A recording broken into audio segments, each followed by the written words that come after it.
देखो बंधुरा good morning.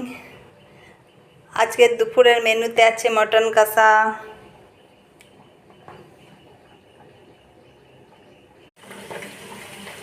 এই মটন রান্না করার জন্য আমি এখানে পেঁয়াজ কুচি করে নিয়েছি আর এখানে আদা রসুন জিরে আর শুকনো লঙ্কা বেটে নিয়েছি আর আলুটা আমি এখানে একটু কষে নিচ্ছি।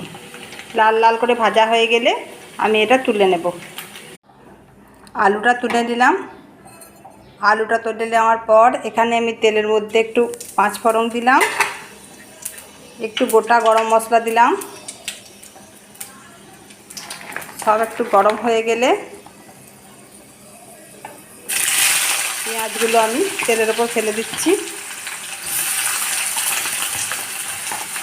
পেঁয়াজটা একটু লাল লাল করে কষে নিই, তারপর মশলাটা দেব।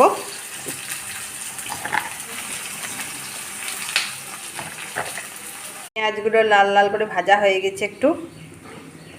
এরপর আমি এই মশলাটা দিচ্ছি, জিরে আদা রসুন শুকনো লঙ্কা, এই মশলাটা আমি দিয়ে দিচ্ছি। জানি আপনারা সবাই আলাদা আলাদা করে দেন, আমি একসাথেই দিয়ে দিই সব কিছু।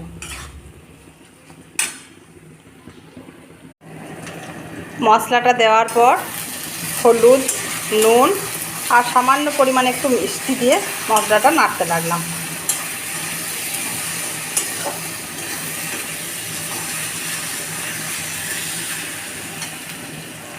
দেখুন মশলা থেকে তেল ছেড়ে এসছে। এই সময় আমি মাটনগুলোকে দিয়ে দিচ্ছি।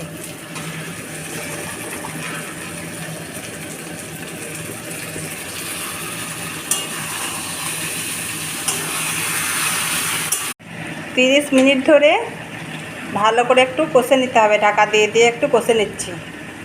যখন তেল ছেড়ে যাবে তখন একটু গরম জল দিতে হবে। এই দেখুন আমার নাড়তে নাড়তে ঢাকা দিয়ে নাড়তে নাড়তে এখানে পুরোপুরি মাটনটা তেল ছেড়ে দিয়েছে, খুব সুন্দরভাবে কষা হয়ে গেছে। যখন সম্পূর্ণভাবে কষা হয়ে যাবে, কষা হয়ে যাওয়ার পর আমি এখানে আরেকটা পাত্রের মধ্যে গরম জল চাপিয়েছি। এই গরম জলটা আমি দিয়ে দেবো।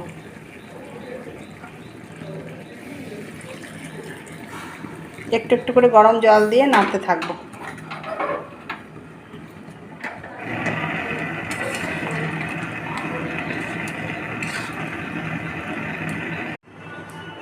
ফাইনালি আমার ঝোলটা এখন ফুটছে, একটু ফুটে গেলে নামিয়ে দেব।